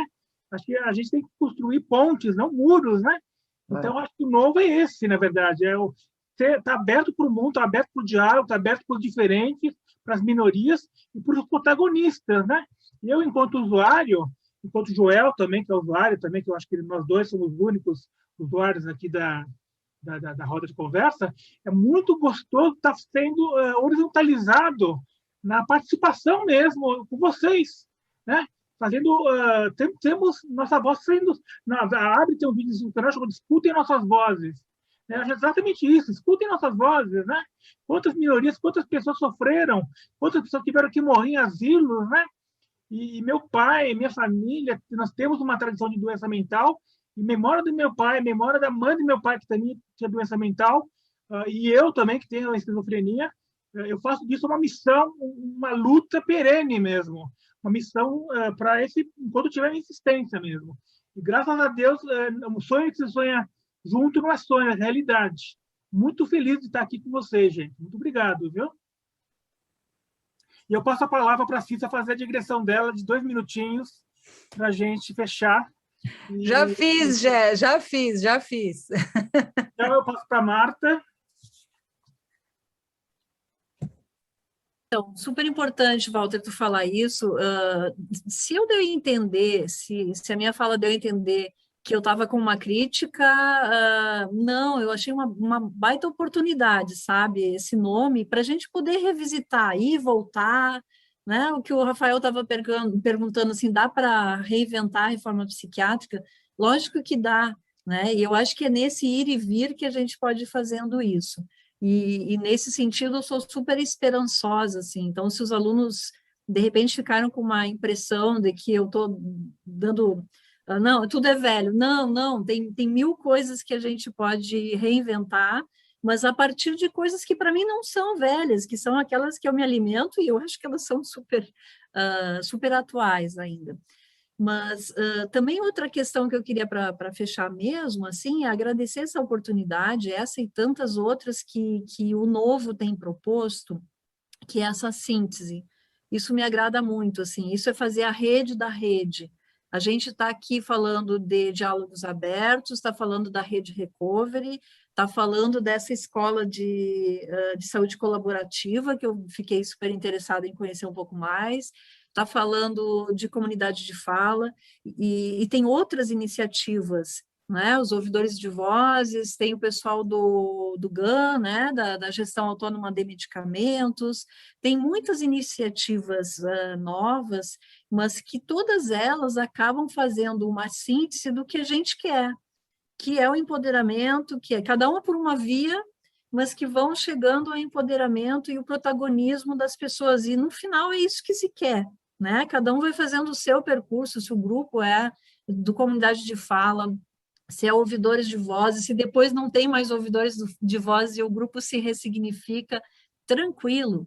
Importante as pessoas ficarem bem, em liberdade, com cidadania. Alguém falou em respeito, né? Saúde mental e respeito. Fundamental isso, assim. Então, fecharia super agradecida de estar aqui, porque essa mesa permitiu essa síntese. Acho que os nomes, eles importam menos do que o que eles vão representar na vida de cada pessoa que estava à margem e de um dado momento em diante, quando encontrou aquela tecnologia, seja A, B, C ou D, aquela pessoa se encontrou, né? Se encontrou na vida, encontrou seu rumo e a partir dali ela pode seguir. Para mim, isso que é o legal, assim. E aqui a gente pode dar uma passada rápida por algumas dessas abordagens. Então, muito obrigada pela oportunidade de estar aqui com vocês. Obrigado, Marta. Eu estava meio cri-cri aqui com o tempo, né? Mas pelo visto já estamos agora no passar para o Tiago, né? Faz nossa digressão, fica à vontade agora, já estouramos o tempo, né? Enfim. Não, fica tranquilo, Zé. Bom, também mais uma vez agradeço pelo convite, Walter, Zé, todos da organização aí do evento. Eu acho que esse movimento e todas essas iniciativas que vocês têm gerado na universidade, eu acho que é super importante, tem um movimento social muito importante. Parabéns, Walter, pela coordenação, assim, no sentido de impulsionar essas iniciativas. Então, acho que eu acho que eu gostei o novo, porque ele foi um provocador, né? A gente trouxe em nossas falas essas reflexões, e eu acho que isso foi legal, né? Para a gente pensar junto. E mais uma vez é isso, quero agradecer. Eu acho que esses são movimentos que fortalecem esses processos de esperança, esperança para as pessoas que têm experiência de vida, para os profissionais, para os familiares, para nós, que a gente, enfim, somos seres humanos, e eu acho que a gente está buscando práticas, até eu conversei uma vez com a Marta também, a gente está com a iniciativa lá na rede para começar esse espaço, a gente tem falado como a gente faz esse espaço, né? Talvez práticas que apoiam as vidas, que estejam pautadas na vida das pessoas, né? Então é isso. Obrigado aí, tá? Boa noite a todos. Obrigado, Tiago. Estamos entre amigos. Eu vou passar a palavra para a Júlia, que ficou quietinha aí, né? Mas eu acho que você é uma pessoa muito especial, Júlia. Então, você está fechando o nosso evento, né? E, enfim, você tem todo o nosso carinho para você fazer suas palavras finais. Obrigada, Zé. Obrigada, Walter. E agradeço mais uma vez o convite. É muito bom compartilhar, conversar um pouquinho com vocês, contar um pouco do trabalho, né, do grupo de apoio. Eu gostei do novo também, acho que para quem chega, né, para quem está disposto a repensar a sua prática, talvez sempre tenha uma novidade, né, sempre seja novo. Isso não quer dizer que a história nunca existiu, mas que talvez exista uma disposição para pensar, para contribuir com ela de alguma maneira, né? Então, gostei do novo aí. E acho que é isso. Obrigada mais uma vez e boa noite para todos nós. Acompanhei o evento também durante o dia, as discussões. Muito interessante e importante aí para pensar na minha prática também. Muito obrigado, Júlia. Eu queria convidar o professor Walter para fazer o encerramento da roda de conversa do webinário, né? Acho que ele que foi o mentor, né? Então, a palavra está com o professor Walter para fazer o fechamento. Muito obrigado para todos. Obrigado, Zé. Obrigado. Primeiro, queria te agradecer aí por ter aceitado moderar essa mesa, né? Que encerra assim de maneira brilhante. Os convidados também a gente escolheu, né? Não é só assim por acaso, são pessoas escolhidas. Teria mais pessoas, mas a gente tem aquela limitação de número, né? Inclusive, eu queria ressaltar que o Rui Souza está nos assistindo. Houve um problema técnico, não pôde se inscrever a tempo, que havia todo o problema do sistema, que tinha que se inscrever a tempo. Ele viria representar a voz do AT, do acompanhante terapêutico, que também é um modelo de cuidado que está tomando força no Brasil já há um tempo, né? Um trabalho já 40, 50 anos, mas que agora está tomando aí força, nova força. Eu queria dar um abraço aqui, mandar um abraço para o Rui, que está lá nos ouvindo. Ele, na verdade, a convidada inicial era a Sara Bessa, no lugar de encontro lá em Brasília, e ela não pode hoje estar aqui conosco, falou para acolhermos o Rui, mas aí nessas idas e vindas não conseguimos inscrever o Rui a tempo. Queria agradecer a Marta, ao Tiago, a Júlia, a Cecília, por estarem aqui, doarem seu tempo generosamente, né? Acho que vocês representam muito no campo, representam tanto disciplinarmente, transdisciplinarmente, e fazem junto com o Zé um time maravilhoso de fechamento aqui, porque representam vários ângulos, não só disciplinares, mas também de paradigmas, de orientação de vida, de inovações. Também sou muito interessado lá no projeto do Tiago. A Cecília eu tive a oportunidade de conhecer e desde então nos tornamos, vou ousar aqui dizer aqui, não sei se posso dizer isso, mas nos tornamos amigos. Espero que eu não fique chateada de dizer isso. Com certeza. Porque a gente vai dizendo assim, né? Eu me considero amigo, mas a Cecília é uma pessoa que eu gosto muito, tem muita dedicação, me acolheu no meu pós-doutorado lá na ABRE, em São Paulo, que o Zé foi um dos meus supervisores de campo. Então, fiz um doutorado na Yale, na ABRE, com o Zé e a Cecília. E tudo isso para mim é muito novo, né? Eu acho que são oportunidades novas de vida, de visões, etc.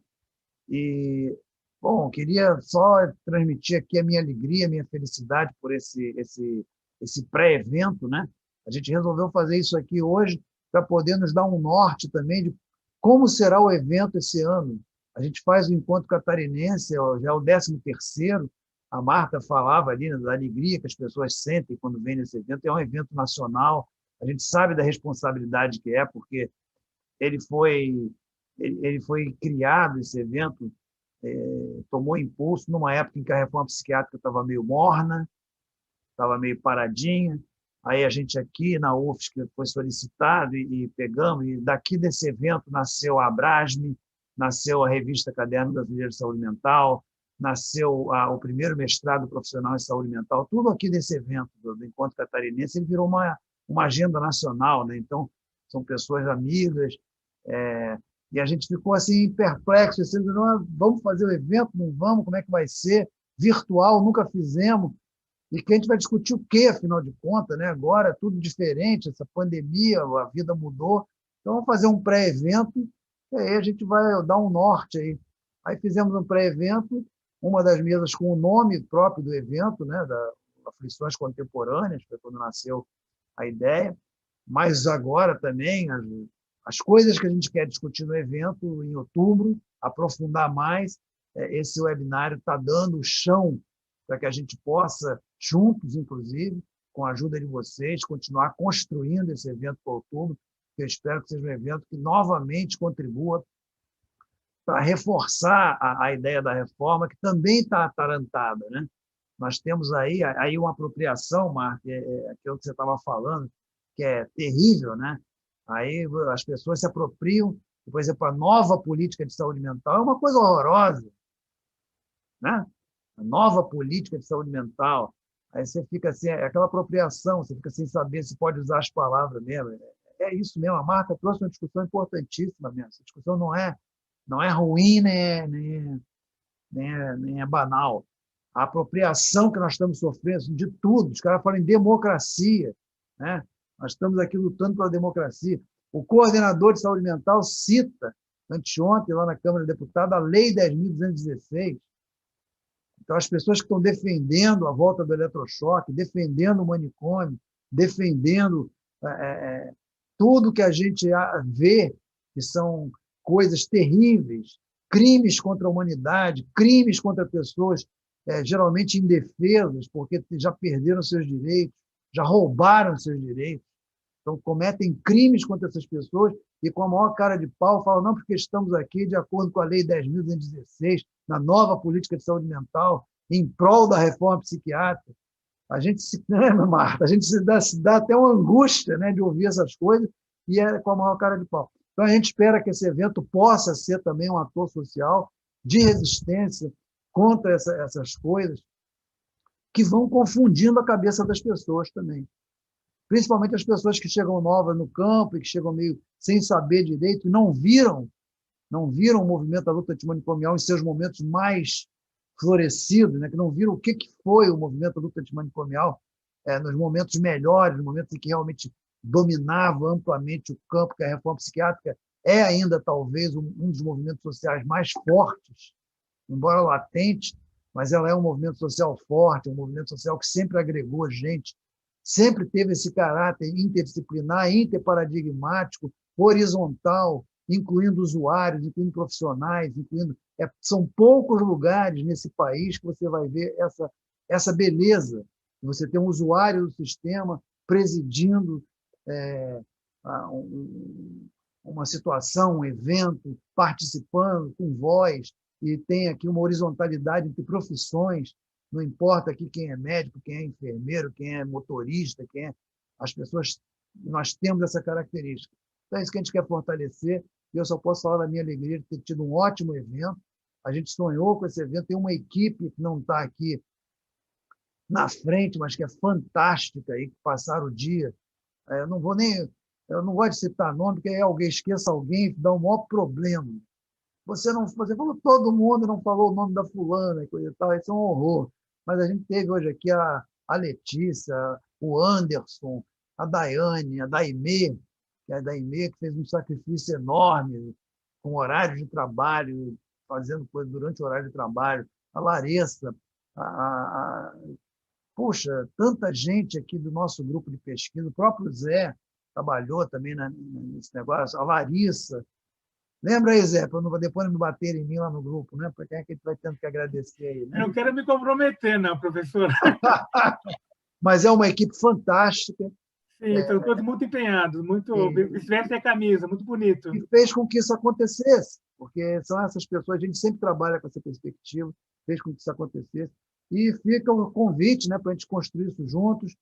Acompanhem as mídias sociais, inscrevam-se, porque divulguem a inscrição, porque nós fizemos uma promoção especial, que a gente não quer que ninguém deixe de participar desse evento por causa de dinheiro, porque faltou dinheiro, porque é caro. Porque hoje em dia, você participar de um evento desse porte, como a gente faz, custa caro, que a gente sabe. Mesmo durante o virtual, mesmo com os custos tendo baixado, eu participei de eventos esse ano aí, R$600, 400, R$500. Nós temos uma inscrição agora durante 2 semanas em ultra promoção, preços baixíssimos, que a gente está fazendo mesmo para poder atrair as pessoas. Então, por favor, ajudem a divulgar, sigam as mídias. E vamos fazer um grande encontro catarinense para podermos também trabalhar a ideia da 5ª Conferência de Saúde Mental. Podemos retomar os direitos nossos que estão sendo vilipendiados diariamente, podemos nos unir novamente nessa luta aí. É isso aí, muito obrigado, um bom trabalho para todo mundo, um bom dia amanhã, acho que a gente vai dormir feliz hoje com tudo isso que a gente fez aqui. Muito agradecido a todo mundo aí, muito obrigado, um grande abraço para todo mundo aí. Está encerrado, então, o nosso evento, né, Zé? Graças a Deus. Então, tá bom. Obrigada, gente. Parabéns, Zé. Parabéns, Walter. Obrigada. Obrigada outra vez. Todos de parabéns. Muito bom. Obrigado, pessoal. Muito bom. Obrigada, boa noite. Tchau, tchau. Obrigada. Boa noite. Boa noite, pessoal. Obrigado. Tchau, tchau. Tchau. Tchau.